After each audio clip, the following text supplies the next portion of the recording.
Best Boys Film Club. My name's Michael. Zooming in, we got Cody. And as always, we also have producers Olives and Calvin here with us today. And as you can tell by the title, we are talking about Spider-Man Brand New Day. First of all, Cody, how'd you like it? I liked it. I think it's Tom Holland's best Spider-Man movie. It has the most heart of any of his movies. And it really feels like they've learned a lot from the last 10 years. And they give Tom Holland a lot to do, like acting wise. And I think he really knocks it out of the park. I think the best part about this movie is Peter and Punisher's relationship. They made me crack up the entire time. They're just bickering like an old married couple. Yeah, it was awesome. I love that. Yeah, it was good. The best Tom Holland's for sure. Yeah, I completely agree. His MCU movies have always been like fun and vibrant, like just a good vibe. And this is the first one, in my opinion, that's like, oh, this is like actually a good movie. Homecoming's fun. I like Homecoming. Homecoming's fun. But he definitely has the most to do as a Spider-Man. Like this is very like the most Peter Parker. I've always loved Tom Holland as Spider-Man and Peter Parker, but I thought some of the writing for him was a little silly. And I get that he's supposed to be like genuinely 14 or 15 years old, like in Homecoming and Civil War, but still like Peter Parker is a lot smarter. Like he's not supposed to be like the average kind of silly teen. Yeah.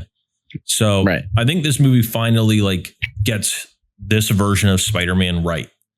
And lots of really great like supporting characters or secondary characters that are all recognizable, like the Punisher, Scorpion as well. Tombstone's in it for like a second or so. Yeah, I was like, I was a little shocked by that he's just kind of there unceremoniously, but it felt really comic booky. Yeah.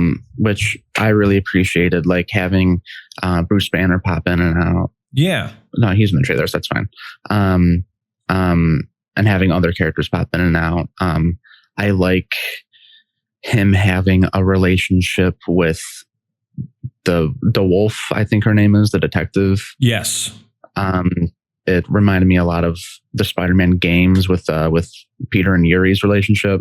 And I thought that was an interesting little thing. And there's so much heart with this. It's like about accepting every part of you and making the hard decisions, and having those hard conversations, to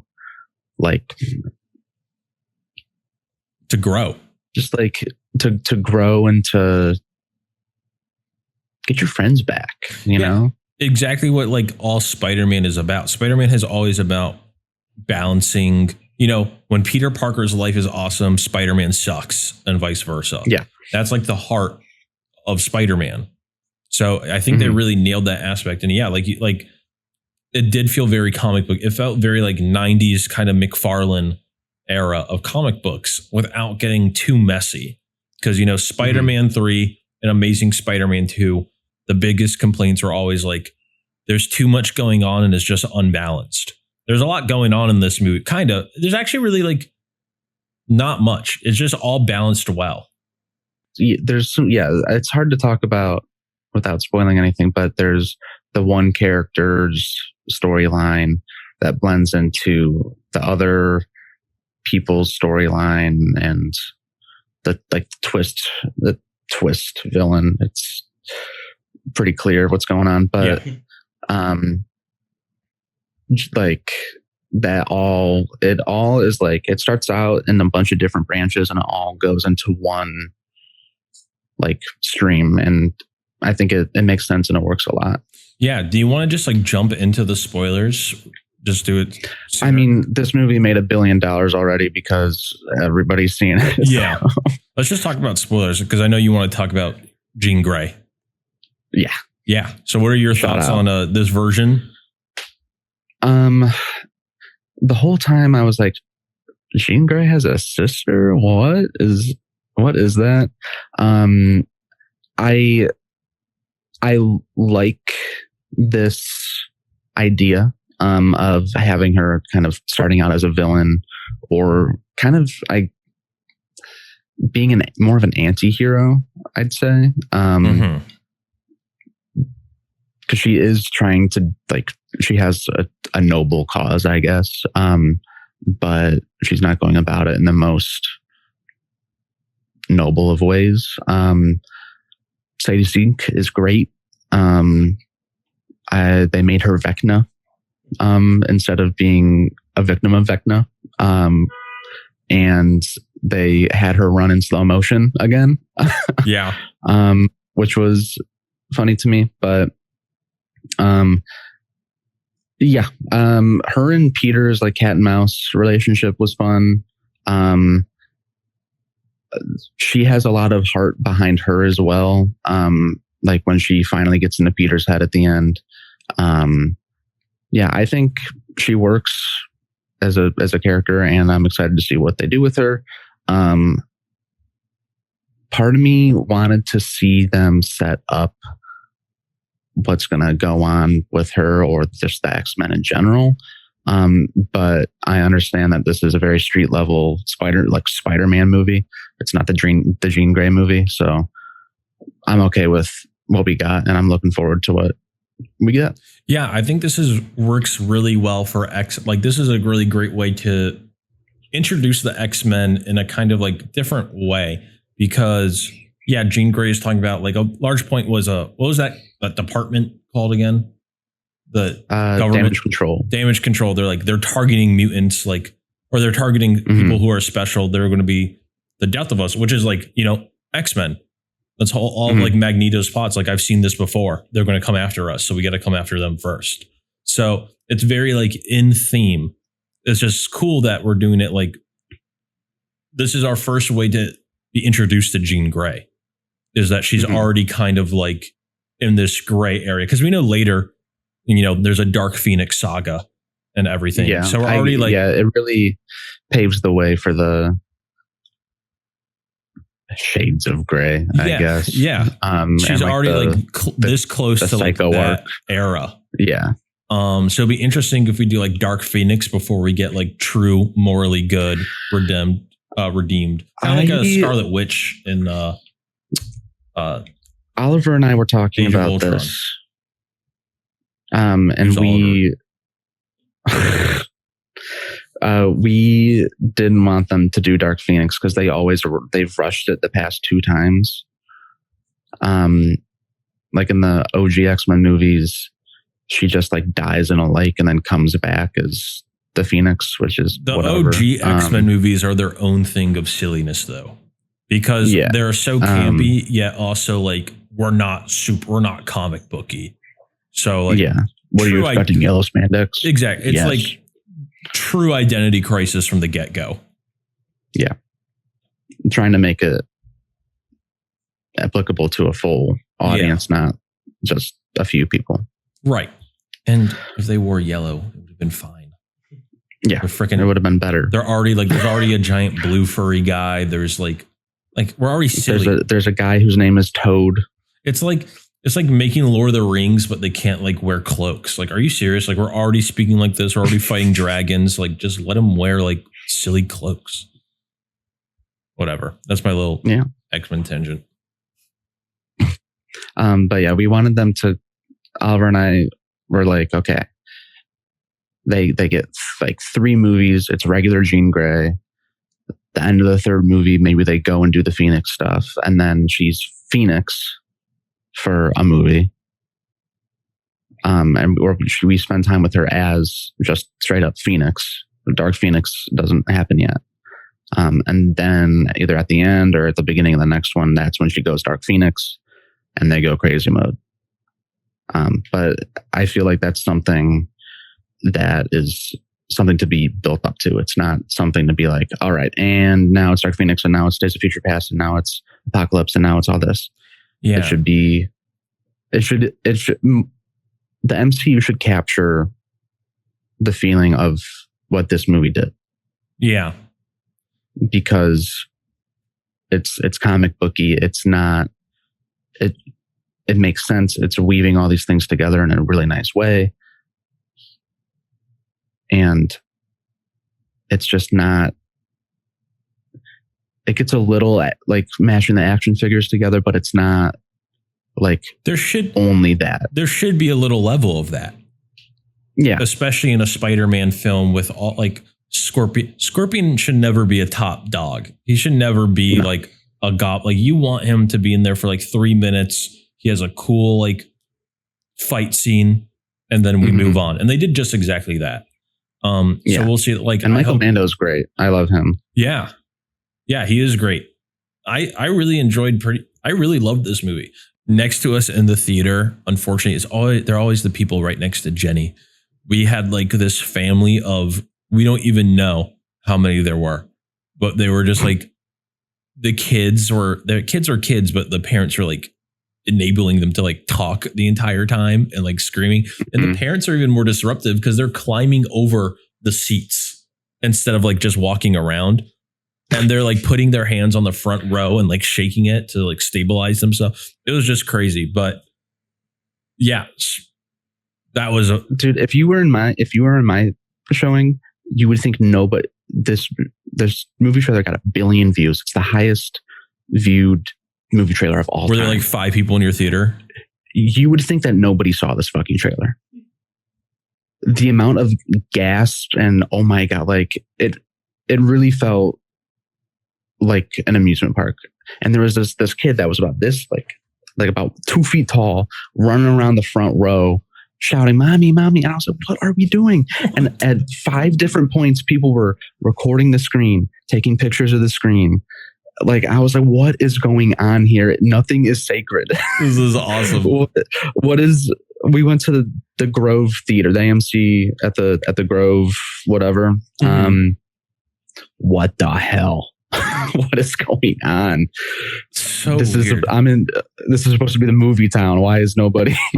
Yeah, the theater that we saw, it wasn't even like AMC. It was like an independent theater that you guys know what I'm probably referring to. But but yeah, beyond that experience, the theater was packed. Everyone was having a good time. You know, they were laughing when we were supposed to be laughing. We're emotional when we were supposed to be emotional. It just worked. I just love, like, you know, a big budget studio movie can, you know, stand for something. Like, there can be emotions to it. And I'm not saying like, no, I never shed a tear during this movie at all. Like, this movie is not going to like move you the way that. No, it didn't like get me. Yeah. No, but like, do I care about the characters? Of course. Did I feel like sadness when they felt sadness? Yeah, I did. It worked really well and I was still entertained. It just balances the entertainment with like the actual themes and storytelling in an emotional way, which is why that's what like comic books especially are for. Like, it's supposed to be silly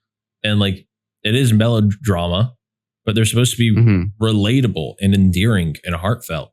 So yeah. And yeah, Peter is always one of the most relatable characters. Like, yeah, he's fighting for his life every moment. He's always going through something that you can understand, or that somebody can understand. He's a really all-encompassing kind of character. And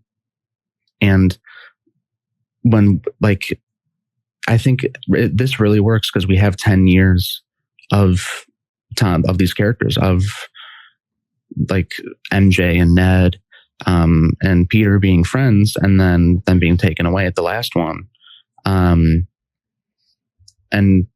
trying to see Peter get them back and like work up the courage to actually do something. There's a lot of great moments with them. It feels like we're hanging out with their friends. The end of the movie is very sweet, with the handshake. I really liked that. And then when they were building the X-Wing, that was also, I was like, oh yeah, they quoting Lord of the Rings, right? Or a Hobbit. They did a lot of good callbacks to the first one. And I really appreciate it. It was just very wholesome. I was sitting there like a kid with a big dumb smile on my face. when they were hanging out. Do you remember who Ned Leeds is in the comic books? Hobgoblin, right? Yeah. So that's so funny that this is what the character is now. The CEO of sex. You've seen that, right? Wait, all of is that a red carpet thing? I've seen that he's like the CEO of. I thought I heard Sony. No, he's the CEO, but he's Marvel's CEO of sex, and Jimmy Olsen is DC's CEO of sex. It's just mean. It's like it probably started like on the Arkham Asylum subreddit or Movie Circle Jerk or whatever. All right. I think if they turn him into Hobgoblin, and they take him away from Peter again. No, I'm so sorry. That guy is not a villain. I do not. No, I don't care what mask that guy has on. The Great Reset is coming. You know, like that's Secret true. Wars is their the second Doomsday, right? Flashpoint. Yeah. I'm just saying, like, no New Yorker would be scared of that guy in a Hobgoblin mask. I don't care what weapons he has on. What if you don't know, he could get shredded in the next 4 years? It's just his face. He's so cute. He is. He's very huggable. Yeah. You see him on the street, you want to dap him up. Yeah, exactly. Yeah. You want to be his friend for sure. Yeah. Which is great casting. I'm fine if they don't do it, but I think it'd be really crazy if they pulled it. I don't think they had any intentions beyond just a callback or a reference, like a little Easter egg. No, because Hobgoblin is he's like a side character in the 90s cartoon. Like he's not even like he's more of like an episode or two dedicated, but he's a freak. He's a psychopath, but he's more of like a plot device for Kingpin and also Wolverine. Wolverine's very involved in that era. It's right before, it's during like Black Suit Spidey before he gets Venom. But back to the movie itself. Yeah, I really love this movie. I was really excited from it. Like months ago, I was like, this looks like it has the potential to be a really fun, reminiscent of the 90s comic books movie. Mm-hmm. And I'm glad that they finally delivered that. Mm-hmm. So I'm very content. I love this movie. This is definitely like Blu-ray will be bought. Mm-hmm. Probably not watching. I've watched, I guess we'll get into that later. I was going to talk about Far From Home. Like, yeah, I'm not watching that movie again. But this movie will be on the rotation for like future family classic. Like you pop this on, you have a family of 5. This one you could. Yeah, this is like Star Wars. You could honestly just show your kid Homecoming in this and probably be okay. If you have any sort of ability to read context clues, you should be able to just like. I mean, they make it pretty easy. Yeah, they don't. As they should. It shouldn't. It's a very easy watch. It's a comic book movie. But you're supposed to be able to pick it up. Especially, I think a lot of people like when we know this because we got into comics as kids, right? In our era of like 90s, 2000s, whatever. You don't just pick up like Spider-Man issue number 1. You pick up a random comic book that you like the cover of. And you don't know what's going on, but you just figure out, do you like this or do you not like this? Do you like this character or do you not? And that's what like you decide if you like it and then you continue to explore and then you get all the context throughout. It's not chronological. And I think sometimes people have lost that in movies. Like, you should be able to have no context to maybe Lord of the Rings and watch the second movie and figure out enough needed to know what's going on to an extent of at least like who the good guy is, who the bad guy is, what's the goal, and can kind of read the personal dilemmas in between. Mm-hmm. So, I mean, media literacy is at an all-time low. So I know, and we're the root cause nowadays, but. But yeah, I really love this movie. I had so much fun with it.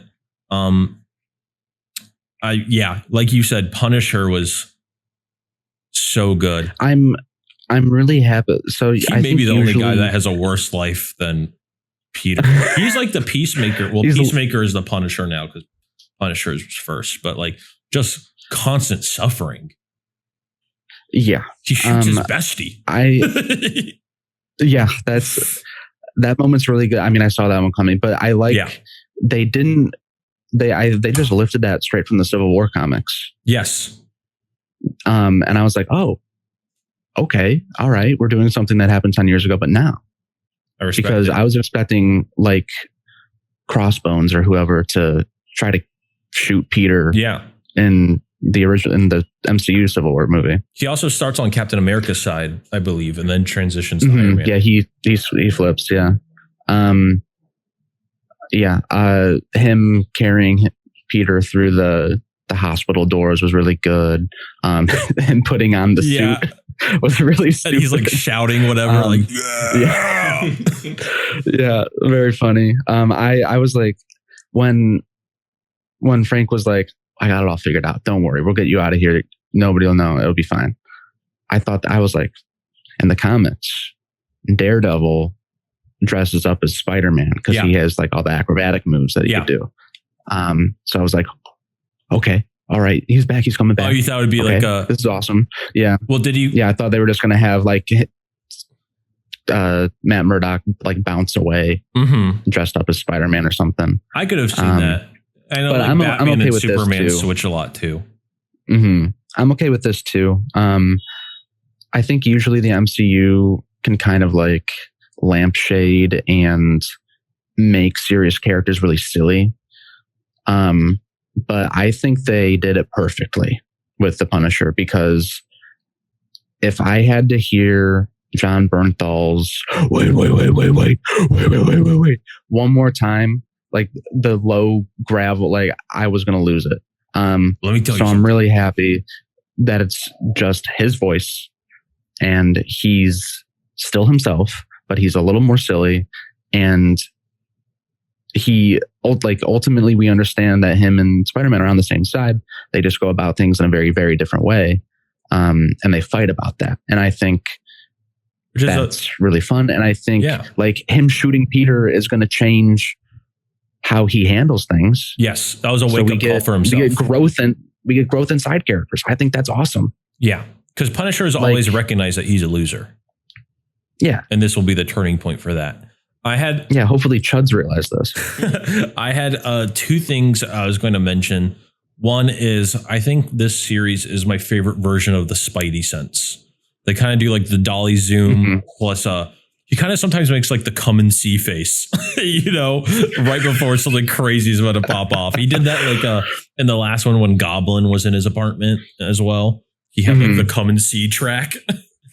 But also the second thing I was going to mention is John Bernthal as Punisher in general. And this will sound really weird, but it actually like full circle in some weird ways. He kind of gives me like Kurt Angle vibes, and I will explain what I mean when I talk about that. Number one is, first of all, it's funny because while saying that, I realized that John Bernthal's wife is Kurt Angle's niece. Actually, they're in the same family technically by marriage. Okay. A second thing is, what I mean by that is like he can be silly and flip a switch, and he's horrifying.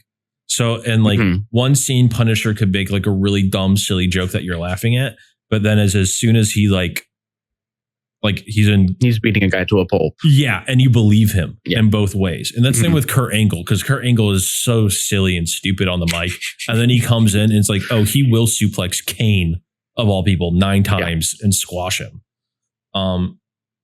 MCU and DC so far are really good at their casting, I will say. Oh yeah. They've always been. There wasn't any doubt. I feel like every character, Punisher. He is the Punisher now. Yeah. Same way as like Robert Downey Jr. being Iron Man. Like the new Iron Man comics are like, this is just Robert Downey Jr. Yeah. Or like how like Chris Hemsworth and like just everyone really. They set the standard of what that character is. Like Guardians. Their casting directors are really great. I did want to say too, I was really impressed with the camera movements. The visuals are during great the in fights, this movie. Like when he's fighting the Hand, which I don't think really need to be here, but they're cool. It's like the damage control repurposing things for their own means, whatever. It was another like Scorpion thing where it's like you want to see them, but they're not the top dog. But let's have fun. Yeah, but I think that was kind of red herring to be like, oh, Daredevil's going to show up. Daredevil might be here, which is fine. But when he's fighting them in the prison and he's in one of the prison levels, and then the camera it's very like Evil Dead Burn-esque, where it's like the 180 where the camera moves, where it moves with him. But this director, Shang-Chi, had some really great, they don't edit on impact. A lot of like modern blockbusters that are made like as fast, they'll never be like a Jackie Chan movie, right? Because Jackie Chan movies had like unlimited time to film a fight scene. This movie, it's like, as soon as you throw a punch, we cut to the impact. This movie, like this director doesn't do that. He actually takes his time, it seems, which works really well because like they throw a few punches and then they cut to the next shot. So it's more like believable to an extent. Yeah. As believable as someone shooting webs can be. I mean, Peter gets his ass kicked, and I don't think they really shy away from any of those blows landing. Oh no, the best part of any Spider-Man movie is the mask ripping off or taking off, and he's just been through the ringer. But he's the definition of built different. Like you love what he just like gets his ass kicked, but he keeps going. He's the Rocky. Yeah, it's what they say in Spider-Verse. It's like, can you keep getting back up? Yeah, and like that's the core of who Spider-Man is. Yeah. It is funny because Spider-Man could like probably solo the modern Avengers lineup right now. Who even is like it? Thunderbolts? Oh yeah, they're killing the Thunderbolts. Well, Sentry, I guess. Sentry's scary, but we've seen Spider-Man take on scarier people than Bob Thanos. Anyway, were there any final thoughts you wanted to have before we wrap up this portion? I did watch Shang-Chi in preparation. Me too. Because I know it's the same director. It's fun. It's fine. Very happy with the kaiju fight. I thought that was awesome. I love Eastern dragons as well. Did you hear he's doing perhaps a Naruto live action? You texted this and I didn't believe you. No, it's real. There's a casting call. I gotta go. I know somebody.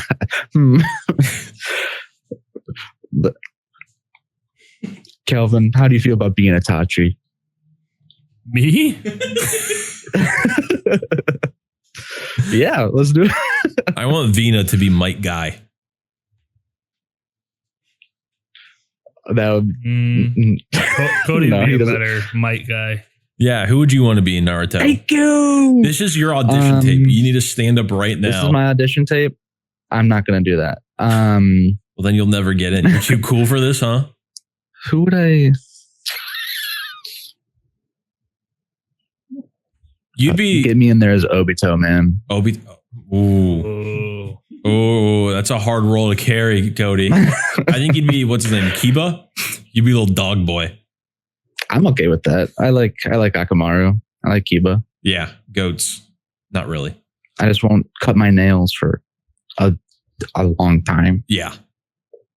And then someone will have to fart in your face. That's canon. That's canon in Naruto. Yeah. That's how you'll literally lose one fight. But yeah. Any final thoughts before we get you out of here, Cody? Because I know you got a big fun day planned ahead. Yeah, busy. I know this movie's great. A lot of fun. Do you have a rating? I give it a 4. Yeah, I would give 4.5. I think I'd put probably 4. Yeah, this is a 4. I think Homecoming's also a 4, but it's like just barely below, and then the rest are 3.5 or 3s or 2s. I'm excited to see what they do with the characters. They really have grown a lot. Tom Holland, like the actors maturing, really. Dude, we've always knew really Tom Holland sets had up that in a good. It. Go watch The Impossible. Yeah. That's like 12-year-old Tom Holland. He's going crazy in that movie. Like genuinely, he's really good in that. Yeah, Calvin, the acting is great. There's nobody I have issues with. No, even the CGI.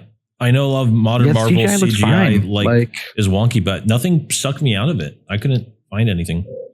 I think one of the only things I have against it is it took me a while to get used to like this version of Jean. Yeah. Where she's like, but once you're like through people, this is a different world entirely. It helps you out of it. Yeah. Like MJ is not even Mary Jane in this. So. Right. Yeah. It's a different interpretation. Yeah. And which I respect. I finished the original X-Men cartoon, so I was very used to one kind of Jean. Yeah. And it's very different. But I'm excited to see what they do with the X-Men. I'm excited to see what they do with Spider-Man. I know Tom Holland really wants to pass the torch. We'll see how that goes. They may never let him. It would be like, this made billions. You're stuck here. Yeah, they might make him Jake Johnson, Spider-Man, exactly, Spider-Verse, which would be fun if we get a live-action Mayday Parker as the next Spider-Man. That'd be fun. MJ gets him pregnant. There'll be like one. All right, one species of spider gets pregnant. The males get pregnant. On that note, let's get the fuck out of here while these sirens are coming after you. Yeah, they're coming for you, actually. They're the wrong state, brother. All right.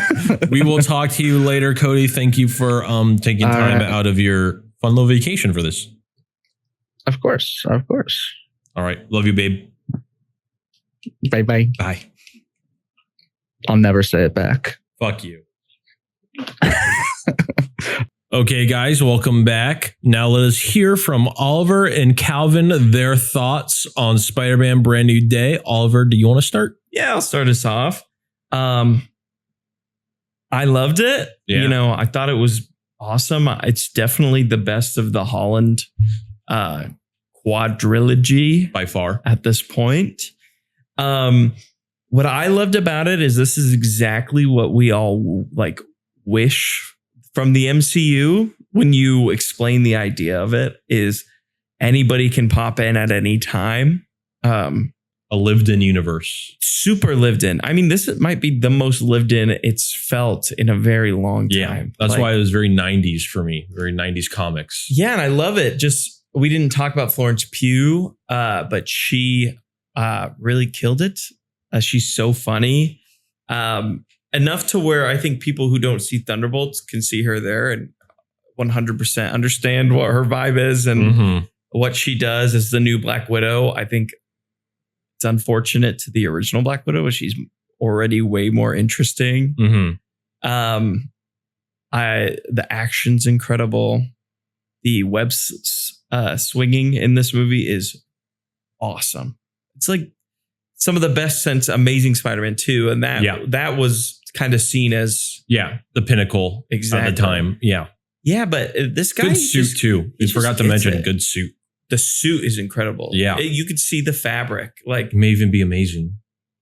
My God, it just feels so good again compared to No Way Home, where coming off of that Cameos, the movie. Yeah, I saw it in theaters, as I'm sure we all did. And I think we all probably were way more higher on that movie when we came out of the theater, just because it felt like an event, right? That movie was built for fan service, and Correct. It does a very good job of doing that. But this as a movie is an actual movie. Yeah. That movie is what, like, when Scorsese talks about theme park films, like, that is a theme park ride. Like, it has the built-in pauses for applause. Like, that should just be running at Disneyland, like, every day. There should be a 4DX theater. 100%. Like a fast pass attraction. 100%. It'll be like, pay $30 and you can come see it in 4DX at Disneyland on a huge screen or whatever. Like, and that's perfect. There's nothing wrong with that. No. But rewatching it right before Brand New Day, I was like, oh, this does not hold up. Everything is green screened, and it was recorded during COVID, and so a lot of the actors weren't on the same stage. Like, it was all sound stages, and they weren't all on the same stages at the same time, but they were in the same scenes. Coming to this and immediately feeling how real everything felt, like a movie. Yes, for sure. Well, and yeah, it's interesting. I love the inclusion, as we were talking about earlier, like Tombstone, having villains, building the rogues without having to have them like a huge fight scene with them. Like I think of Amazing Spider-Man 2, where Paul Giamatti is the Rhino and he's just there for just to have a Rhino fight scene. Yeah. But he adds nothing to the plot. And he's like not even the Rhino. 100%. Where you could have done something like in this movie where they just have Tombstone holding Peter, and you immediately, like, everybody who knows is like, whoa, and everybody who doesn't go, hey, he's fighting villains. He looks at least interesting. Who is that guy? That guy. People know like that guy is someone. Yeah. Without knowing who he is. For sure. I loved it. I loved every part of it. I really, really felt the emotional moments. I teared up multiple times. Everything involving MJ and Ned and Peter with May, right? It was just handled so well. This is the direction I want Marvel to go in. I can't see them, if they go back to the way that they have been doing it and they don't learn anything from this movie, it'll be a real loss. Yeah. I want to shout out Jean Grey and just what they're setting up for the X-Men in general. Because I think if I'm talking about superheroes in terms of Marvel, it is Spider-Man and X-Men for me. So this introduction of Jean Grey was really good. And I can't wait to see where they go from here. Yeah. So I loved it. I gave it a 4.5 out of 5. Stellar. Perfect. I completely agree with everything you said. Anything you want to share, Calvin? Can I ask one clarifying question first? Yes, sir. Wasn't Jean Grey like the whole deal? Isn't she's not supposed to touch anyone? That's Rogue. That's Rogue. Oh, I get them mixed up. She's That's part fair. of the X-Men. They sometimes look a little similar. I can see that. Jean Grey is more like the psychic. Yeah, she's dating Cyclops. I think they probably married at some point. Yeah, and they have kids. Yeah. Jean Grey or Rogue? Jean Grey. Okay. Rogue is with Gambit. Okay. Yeah. Which they've never done either of them well in any of the movies. Yeah, Right. Rogue literally flies in the comics and cartoons, and she does not in the movies. Well, in the OG movies, she's just running away. She's at just a all girl. times. Yeah, exactly. Just like, Even though she's one of the most powerful ones. Yeah. She can absorb other people's powers. Right. Yeah. That's why she can't touch people. Exactly. Okay. That makes sense. Because she couldn't like always control it for a long time. I was thinking the whole time, like, why is Jean Grey mind controlling people? What's her deal? But yeah, Phoenix is very powerful as well. Yeah. Jean Grey is Phoenix. But yeah. Okay. Thank you. But yeah, this movie was really good. Like Oliver said, everyone said, best Tom Holland Spider-Man movie. Shout out John Bernthal for being good at playing like the same character in every role he plays, but it's a really good character that he plays. He's good at it. I was watching it. I was like, damn, is that Shane from Walking Dead in an alternate universe? And like did you see the His and Hers show? With, No.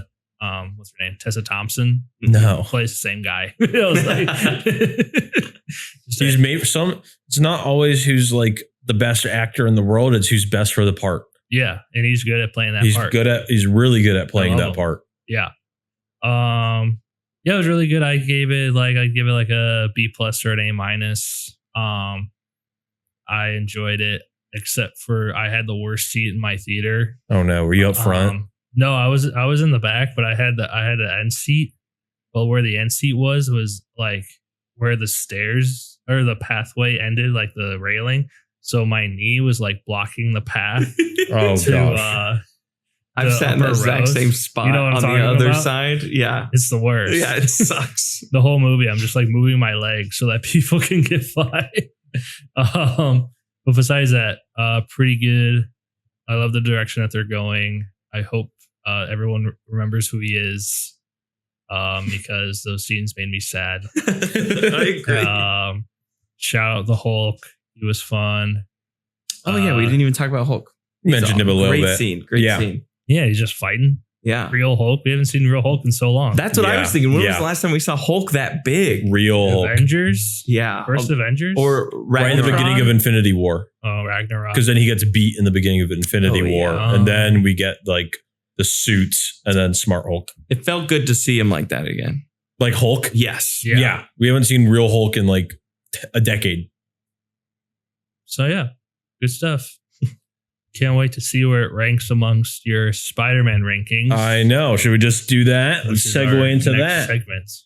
All right. As you guys can tell, we have compiled a list of our Spider-Man films in favorite order. Well, I did mine by favorite, not by the best. There is a difference. I kind of did that too.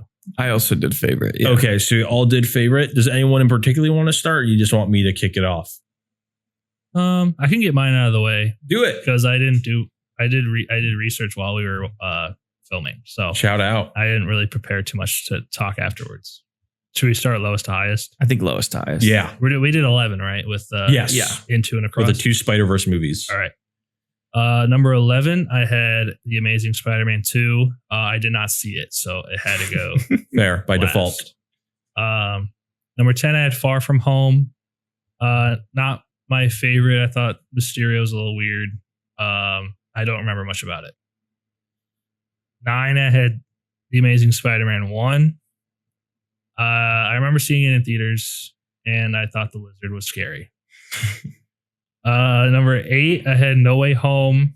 I only saw it when it came out first time, and I did not like really give into the fanfare of it, and I was just like, okay, Yeah. this is a fine one.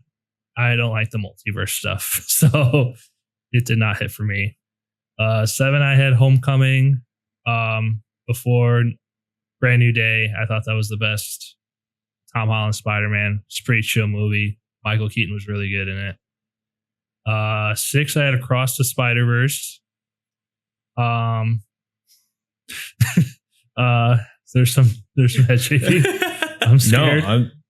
No, you'll find out later. I think it was pretty good. I think it's just a setup movie for the next one coming out next year. 5, I had Spider-Man 3. Evil Spider-Man was really funny, so I had to put it at number 5. 4, I had Brand New Day. 3, I had Spider-Man 1. Shout out Green Goblin. Probably the best villain, Willem Dafoe. Shout out. Number 2, I had Into the Spider-Verse. And number 1, Spider-Man 2. Really solid list, in my opinion. Yeah. Super solid. It's so funny. I'm hearing your list and I'm like, mine is just like that, but switch. Okay, good. Yeah. Generally, it's the same. Yeah. Our bottom 6 are like almost word for word the same. Nice. I'll go next. Yeah. So at 11, I have Amazing Spider-Man 2. I remember this was the day we went movie hopping, me and my stepdad. And so we saw X-Men Days of Future Past, Captain America Civil War, Oh, what? and Amazing Spider-Man 2. It's a They were all long in but fun theaters. day. Yeah, it was super Yeah. fun. And that was, I just remember that one not being as good as the other two. Yeah, and it's fine. It's jumbled. It's a mess. Yeah. Spider-Man 3 is my number 10. I love Raimi. I love what he has to do, but Spider-Man 3 does not work for me. Number 9, I have Far From Home. Definitely weakest of the Tom Holland. It's not even bad. It's just forgettable. I think that's the issue. That's worse than bad. Yeah, true. Number 8, I have Amazing Spider-Man. Number 7, I have No Way Home. For all the issues listed, it's just kind of sloppy. And I think it's cool seeing everybody together, but it just doesn't work as well when you're at home. They also Yeah. make him stupid, that movie. Yeah, Yeah. for sure. He's constantly making the wrong decision. Yeah. And it also makes Doctor Strange stupid. Yeah. Yeah. Yeah. The whole movie was just based off him being stupid. Yeah. I want everyone to forget about me. Just to get into like college or whatever. actually, Here come all the Spider-Man heroes and villains. number 6 is Homecoming. I agree with you, Calvin. This was what I thought was the best Tom Holland before Brand New Day. It does a really good job introducing the way that the reason why it's not higher is just because of all the Tony Stark of it all. It doesn't feel like, it feels like Spider-Man, but it doesn't feel like Spider-Man. Like it's Tony Stark Jr., aka Spider-Man. Exactly. You know. Then I have at number 5, Brand New Day. Number 4, I have Sam Raimi's Spider-Man Original. Love that movie. Love the Green Goblin. Love the colors. Everything about it. It's super fun.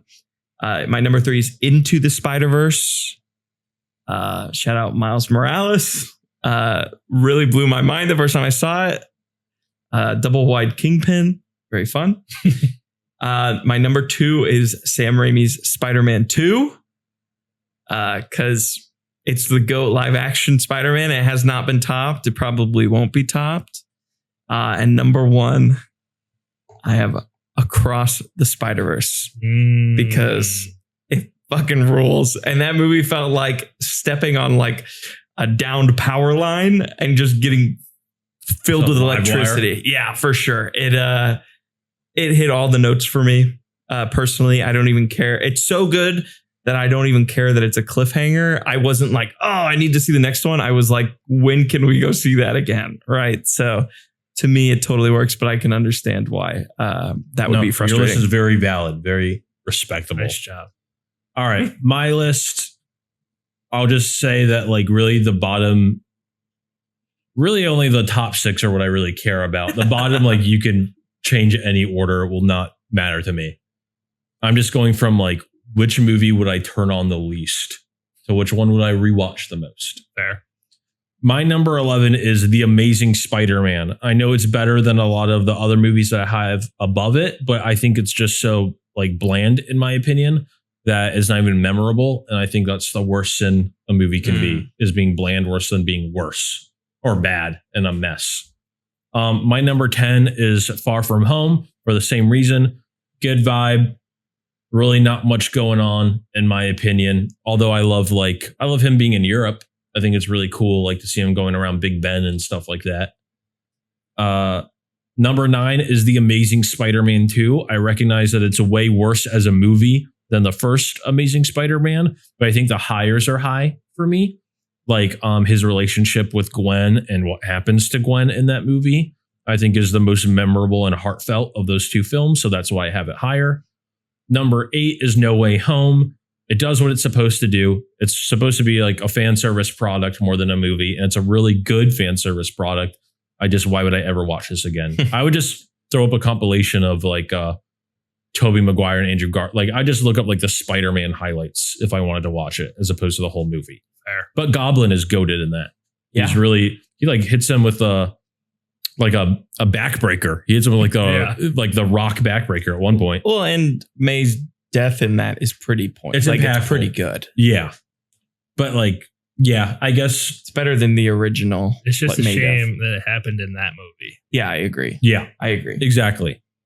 Number 7 I have is Homecoming. It's like a fine movie. It's mostly just a good vibe, and Tom Holland and Michael Keaton. Those are like the clear winners. Emphasis on Michael Keaton in that movie. Yeah. I mean, in my opinion, the Vulture is like not the best villain. I recognize that he's an important member of the Rogues and Sinister Six at times, but it's really like Keaton makes the Vulture scary for a bit. Number 6, Oliver may be mad. A lot of people may be mad, but I have Across the Spider-Verse. And I will say from 6 to 1, all these movies are really great movies. Yeah. So I'm not saying Across the Spider-Verse is mid by any means. I really love Across the Spider-Verse. The animation is beautiful. I'm a big animation guy, as you know.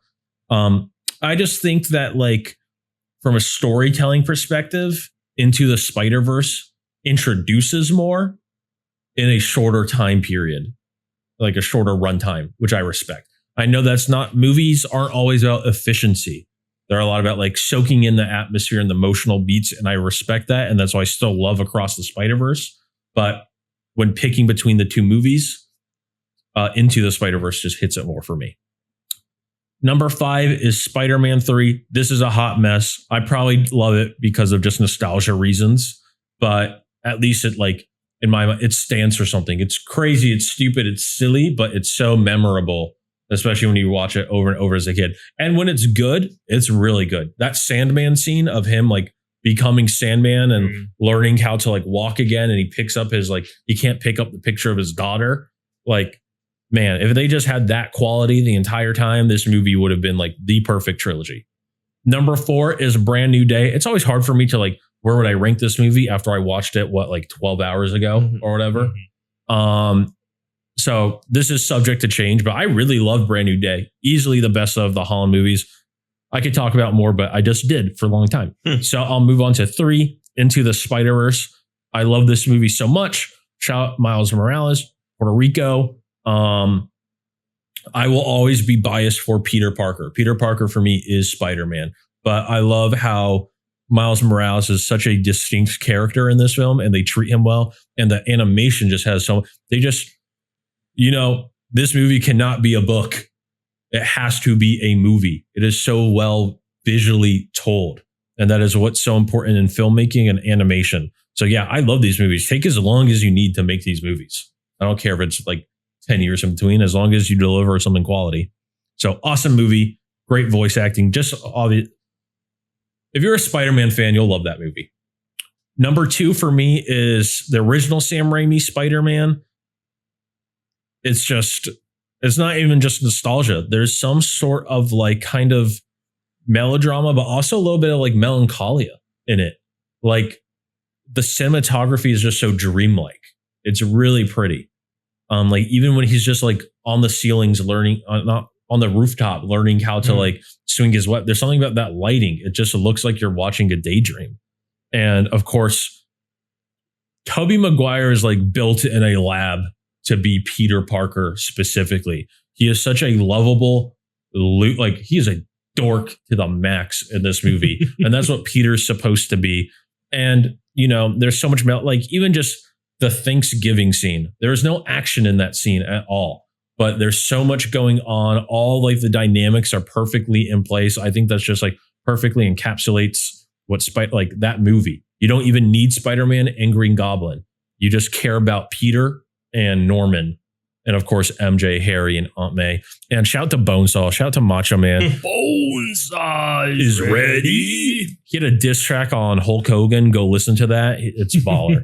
And my number 1, of course, you can't beat Spider-Man 2 in my opinion. Spider-Man 2 is like, if it's not the best superhero movie in general, in my opinion, it's number 2. So much fun. I like Doc Ock. He was like Green Goblin will always be the Spider-Man villain. He is the Joker. He is the Magneto. But Doc Ock is he's so tragic in this, right? Because he's not even him. He's been mind controlled essentially by his own creation. And so, God, and Toby just very resonant today. Let's just say he gets Spider-Man, specifically Toby, gets his ass beat in every single scene of his like series. And is that train scene alone. The train scene it's alone, incredible. From beginning to end, like, come on, this is up there. In my opinion, that's up there with like the T-Rex breakout in Jurassic Park. That's just like top movie. Iconic. Moment. It's so good. And it's so heartfelt, even though Joey Diaz is in it. It's like, oh, we love you, Spider-Man, cocksucker, or whatever Joey Diaz says. And then he's like crying, right? They're like passing him over, like when they trap Katy Perry at Lala or whatever. Yeah. Careful now. He's a hero. It's so good. And I think that's Toby's brother, right? The little kids. Oh, are like, we'll keep your identity. I think it's one of them's his little brother, I believe. Yeah. That's the song Hero. Exactly. So good. Spider-Man's at his peak when he's on his last breath and his mask is ripped off and you just see like the blood beneath it. That's Spider-Man. Like, you do whatever it takes to protect New York, no matter, like, you're going to die in this process, but you have to do what like needs to be done. So that is my Spider-Man ranking. We would really love to hear your Spider-Man ranking. We will throw Cody's. He's going to send a little. We paid for a $30 cameo from Cody. He's going to throw up here. Hopefully he's in a cool spot somewhere. He's in LA right now. Hopefully he's like the Hollywood. Yeah. Watch him just be on the toilet or something. Okay. The worst Spider-Man movie, my least favorite. What are they doing? The Amazing Spider-Man 2. Number 10, Tobey Maguire Spider-Man 3. I'm sorry. I know it's got its memes. It's a mess. Next up, No Way Home. I know it's a hot take. I know they unite all the Spider-Men. Whatever. I don't care. Next up is Far From Home. Another mess. I just didn't have a good time with that. I don't know what to say. Next up, at the number 8 spot, is The Amazing Spider-Man. It's good, but it's not great. Next up is Homecoming, and then at the next spot is Brand New Day, the best Tom Holland Spider-Man movie, and then the top 4 is at number 4 of the top 4 is the original Spider-Man, and then it's Across the Spider-Verse, and then Spider-Man 2, and then the best Spider-Man movie, in my opinion, Into the Spider-Verse. Perfect movie. I love it. Please let us know your ranking. Whose list do you agree with the most? Whose do you hate the most? Probably Cody's. That's not true. We love Cody. Did you guys want to mention anything else? Any plugs? You guys are better at the social media plugs than I am. Go follow us on social media. Shout out. Subscribe to the podcast on YouTube or whatever audio platform you're listening to this on. Follow us on Instagram, TikTok, Facebook. Yeah. If you got that still. Yeah, we do. We upload on Facebook. We got a good 5 followers on there, I'd say. Good. Instagrams are bread and butter at the moment. Yeah. If you're a brand and you want to work with us, let us know. Yeah, especially if you're alcohol. We'll take anything. Especially if you'll give us free things. Yeah. Free things or money we're really into. We love that sort of stuff. Yeah. Especially if it's alcohol. Yeah, we're looking for a camera sponsor. Oh, yeah. Red camera. Maybe you want to send us something. Yeah, we'd like 2 or 3 or 4 of them if you can. Yeah, of course. So I can have some battery on my phone. But yeah, definitely follow us on all social media. Instagram's a lot of fun right now. And go watch Cody directed a film called Pop, a little short film. If you just want to kill 3 minutes, it's really good. I love that short film. And I believe we have it linked in our link tree, correct? Yeah. Yes. So go show you some love, show us some love on other platforms, and let us know your thoughts on this film. Let us know your thoughts on Spider-Man. And are you guys excited for Doomsday? Are you more excited for Doomsday than you were? Because this is at least a competent, good film, unlike some of recent Marvel projects. Yeah. And if you are excited for Doomsday, please send us an Instagram DM telling us 1, how excited you are, and 2, what your fan theories are. And we will pull some of them out. Yes, sir. Please do that. Or just if you ever have any questions, send them to the Instagram. If we get enough, we could maybe do like a mailbag episode. That would be fun. All right. But yeah, thank you guys for listening and watching. We hope you enjoyed, and please stay tuned for the next episode. They're always on Wednesday mornings. Yeah. All right. So see you next week, all. Bye. Bye.